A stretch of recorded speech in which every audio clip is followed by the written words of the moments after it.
engine. So my question to you is, how long did it take you to understand that you needed to learn how to master yourself? And how long did it take you to understand that speaking openly about mastering yourself and speaking about depression and anxiety was a positive thing and it wasn't something that could possibly harm your image or hurt your career? That's a tough question because I battled with that for a long time. And one of my biggest battles, I said it on the Mike Tyson interview, and I said it I said it on one of my songs called Fairy Tale. I talked about being sexually victimized when I was a child. Right. And that's what led to me being super aggressive because I felt like if I'm in any vulnerable situation, I got to just... Yeah. But then I realized that through taking all of these different martial arts and learning how to surrender, man, I'm free. I don't care what nobody think about me. I was brave when I spoke about it. Right. But if 5 people don't walk up to me a day and cry, I'm talking about men, women, like I went through the same thing and just cry. And because after I did that song, I just released. That was my first time speaking about that, and I released. And I used to carry this pressure, and you felt better. I used to carry this pressure everywhere I went, like I'm extra, I'm I'm commando, you know what I'm saying? And people would and people didn't understand where the aggression come from because I do come from an aggressive environment, but I was intense with it. Right. And I had to realize that, man, Kevin, you not no victim. You was vulnerable at that time. Right. You done built yourself up, man. You built for a tough. Right. And then you built even more for a tough because it take more courage to exhibit vulnerability than to be a tough guy. You know what I'm saying? Yeah, for sure. And I had to learn this on my journey. Man, people come up to me every day and just hug me and just cry like me, and they release. And I tell them, man, tears are for healing. It's okay to cry. It's okay. It's okay. You just release. And be like, brother, I love you. I don't know where I'd be without your music, and you changed my life. Yeah. They got people show me cuts on their wrists. I try to commit suicide. I let them feel the bullet. Look, I try to take my own life too. I'm going to say something on this interview that I never said before. December 10th through the 12th was the hardest for me this year because when I disabled my Instagram, this is my first time ever speaking about this publicly. I had put on Twitter, all my friends and my family forgetting all my teachers. I love you all. It's over with. See, I don't do man, I'm about to kill myself and I don't want no attention. Right. I'm about to, I'm going to get this. I don't do no horse playing. That's horse playing. Yeah. When you talk about it. I was going to, the way of the samurai. Just smash myself because I was to the point I didn't want to live no more. That last video I had posted when I was holding my daughter, rocking her, I did her birthday in Cabo, in Mexico. I did all of that. I made sure that she had the best birthday ever. I was just holding. I knew that was my last time seeing her. This was this past December? Not this December, but the December before that. This December marked the anniversary of that. Gotcha. What sparked that though? I wasn't happy. The world was already beat. The world, as men, especially as a provider, a lot of men don't speak about this, but a lot of men suffer in silence also.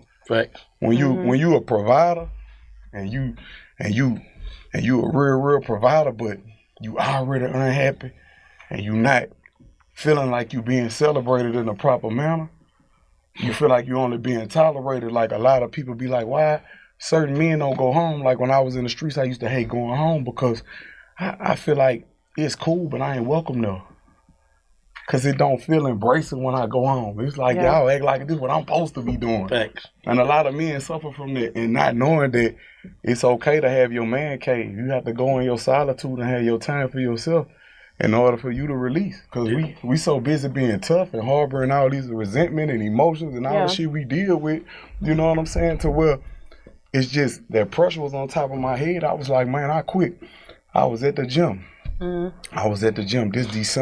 Once we got back to California, I was telling Issa, I'm like, I love you, baby. I do.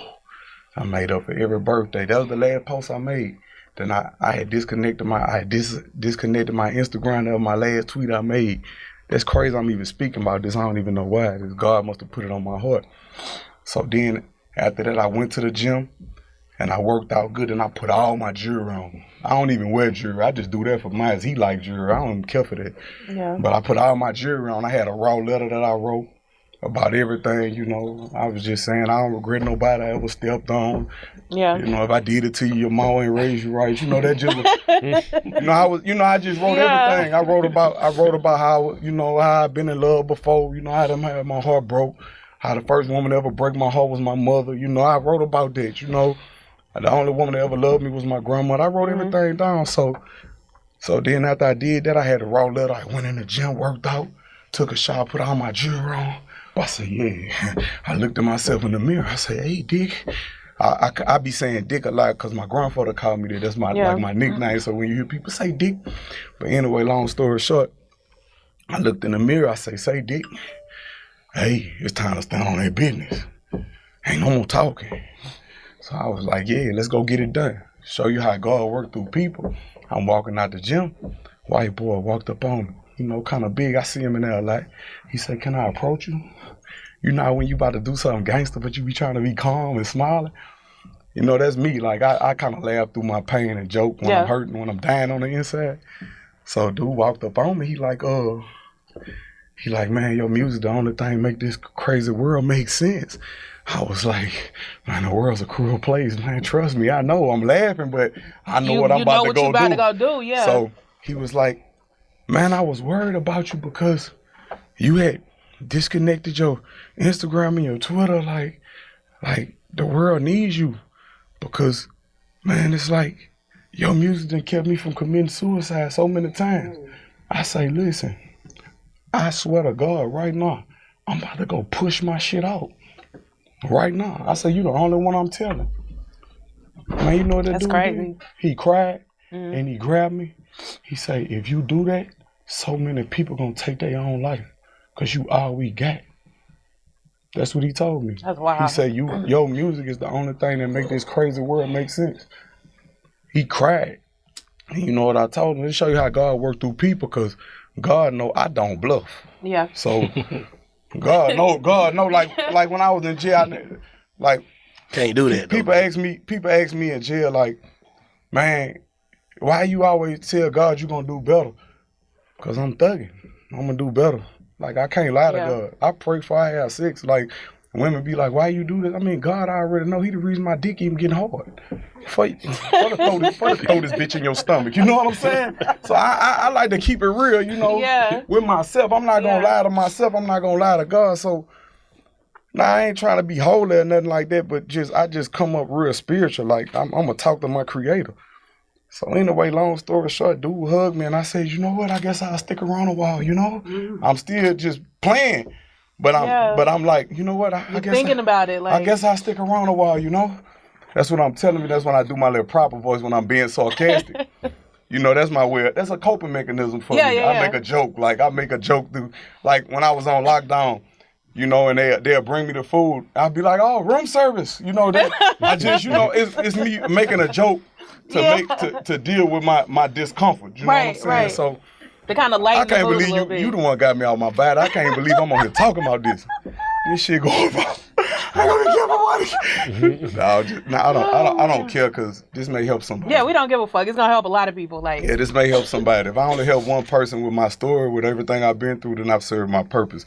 Long story short, because I'm not trying to be excessively talkative, but long story short, I gave it 3 days. I said I'm gonna give it 3 days, and sure enough, like through that course of events, when I disconnect my Instagram and could stop making comparisons to my life and other people's highlight film and just start living for me, like really appreciating the good things about myself. When you love what you have all that you need, and just start back just really engaging with myself and the world and stop comparing my life to what I should have and be thankful for what I do have. Because when we was walking, we was just happy to have a car.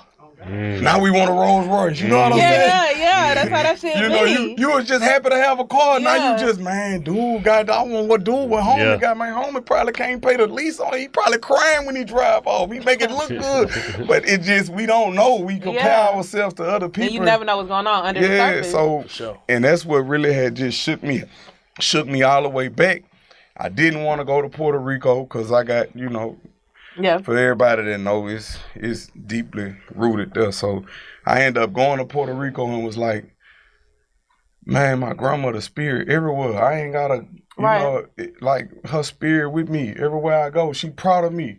Everybody down there, they proud of me. Yeah. In the most treacherous neighborhoods, you can't even come out there with cameras. I'm filming in these neighborhoods. These people love me to death. Like anywhere I go, the slums love me. Like the streets love me. Like everywhere I go, like everybody love me. I had built it in my mind that don't nobody fuck with me. No, the world love me. Yeah. Everybody love me. But you'll get on Instagram and be like, man, don't nobody fuck with me, man. Fuck you, bitch ass. But that's not true. Like, the world loves me. It's the furthest thing from the truth. And it was like, when it keep you in a depressed state, you spend more money on entertainment and shit like that. And external things to make yourself happy. But the only thing that can make you happy is fixing what's internal. Inside,